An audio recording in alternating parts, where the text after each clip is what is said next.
楚风接下来找到了宋雨薇，自然也是告诉他们气运圣境的事。虽然宋雨薇修为不高，可她是能为楚风豁出性命的。楚风怕他们自己听闻此事，自己跑到气运圣境去，所以才要提前告诉他们一下。当告知了宋雨薇他们自己的决定后，楚风又前往了武者商会那里。途中，楚风认真看了一下2本神境武技，二段神境龙影。楚风发现这本神境武技的创造者与一段神境龙息的创造者很可能是同一个人，因为这2本武技有着很相近的地方。当然，这本武技可不像龙息那么克，修炼起来倒是能够正常发挥威力的。至于另外一本，也就是楚风在神境战场中获取的3段神境神威虚境，这本神境武技有些特殊，并非直接发动攻势，而是施展开来，能够压制对手，从而让自己获得更大的优势，覆盖面积很广。只不过这种手段难以长时间维持，就算彻底掌握，也只能施展极短的一瞬间。但其实一瞬间于修武者而言，完全可以分出胜负。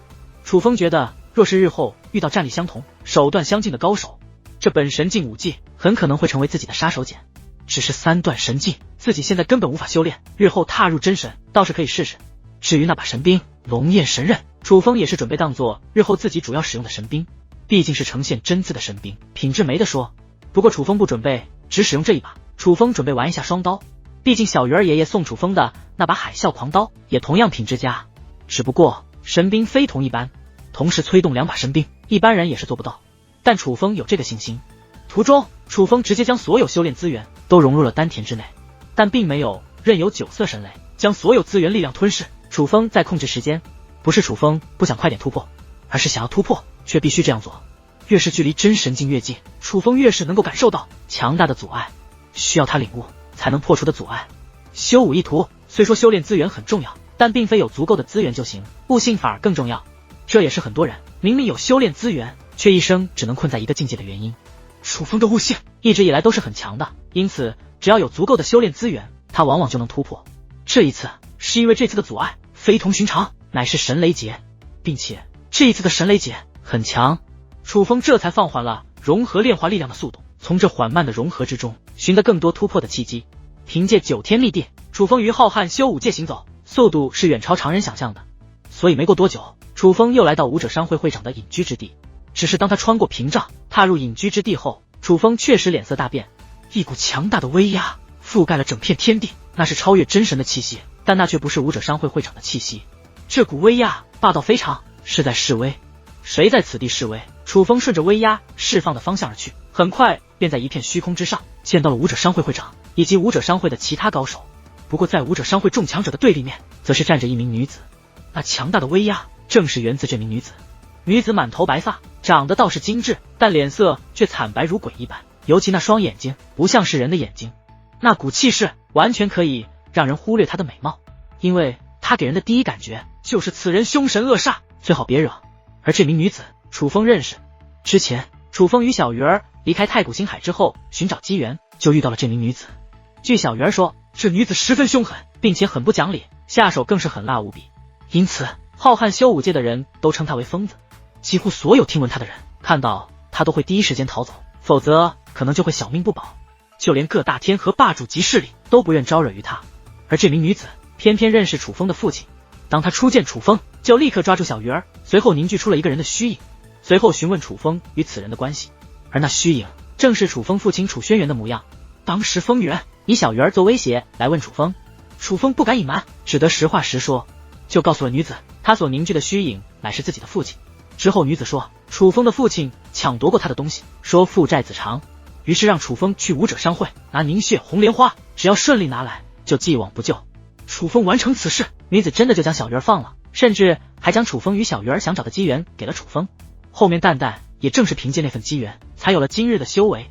那件事之后，楚风对疯女人印象不错，不曾想今日会在这里遇到，并且看这个架势，这疯女人显然是与武者商会有仇。嗡！就在此时，一股力量笼罩楚风，是武者商会会长。他见楚风靠近，直接将楚风拽到了他的身后。前辈，怎么回事啊？楚风小声询问。我与此人有些恩怨，他如今踏入天神境，便来寻仇，只是没想到他竟能找到这里，看来早就蓄谋已久，还真是记仇。不过无碍，我能解决，你无需担心。武者商会会长此话说完，便看向那疯女人。当日是你杀我武者商会之人在先，我本可以直接杀了你，为我商会之人报仇，但我念你修武不义，伤你之后，并未取你性命，只是让你从今以后不许踏入武者商会，并没有难为你，可谓是仁至义尽。按理来说，你我的那段恩怨便已于那时结束。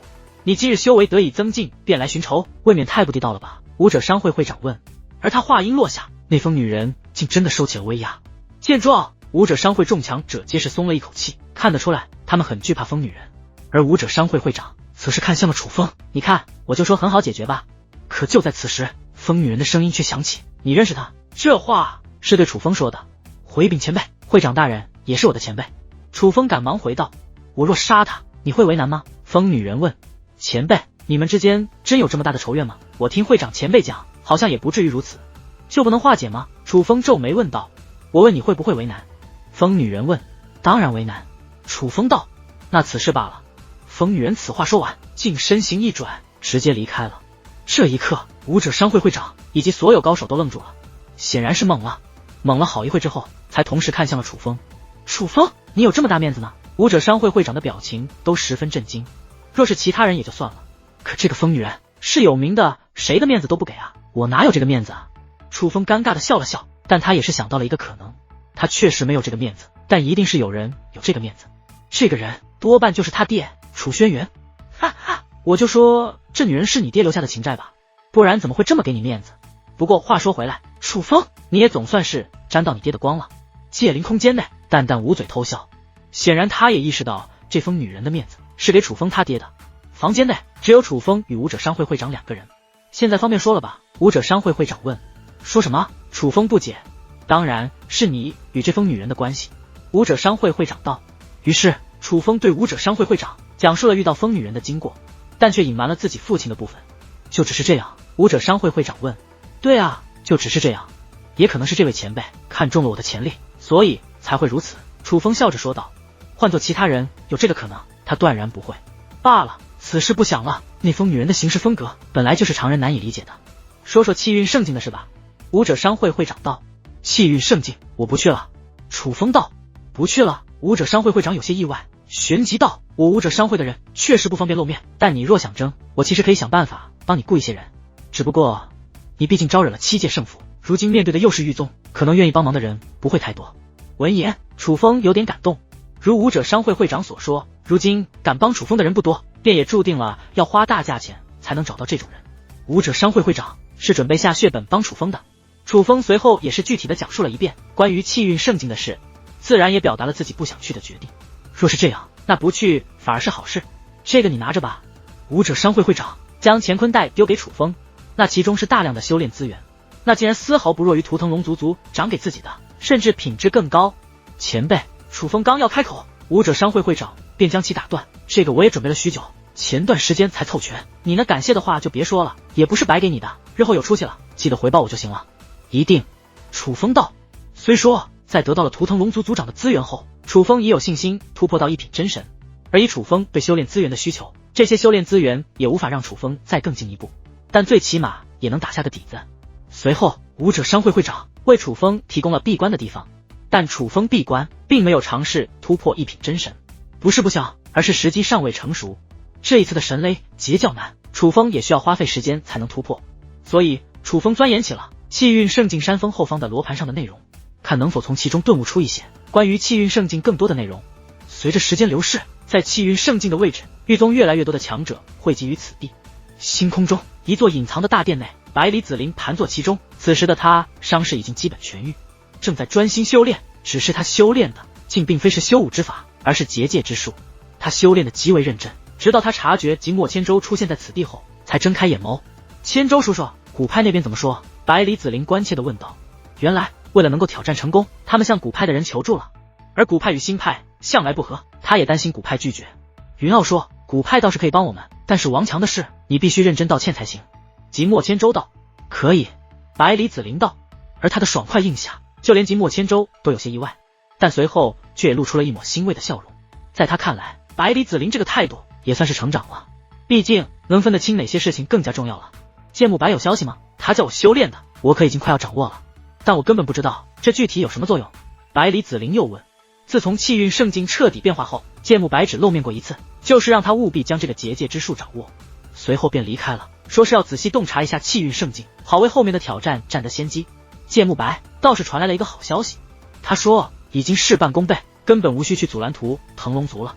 就算图腾龙族来为楚风助力，他也能够保证你挑战成功。即墨千舟说道：哦，这么自信，看来是有了很大突破呀。百里子陵也露出了自信的笑容。是，但具体他掌握了什么还没有说，只是现在来看，一切都在他的掌控之中。即墨千舟道。闻言，百里子陵笑容更浓。之前对芥木白还有些怀疑，但是经过气运圣境之前的事，他对芥木白的实力已经认可。于是他自信满满的同时，却也有了一抹担忧，不由道：楚风，你可一定要来啊！与此同时，浩瀚修武界的某地的一片虚空之上，聚集着大量人马。这些人马围绕着一座小木屋，而木屋的牌匾上面写着龙溪拳馆4个字。这些人全部都是龙溪一族的族人，龙墨川、龙墨校皆是在此，当然也包括龙木城。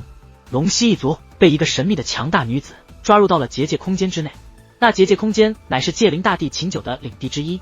那女子要龙溪一族用他们的龙溪之力修复界灵大帝的领地，修复之前无法离开那结界空间。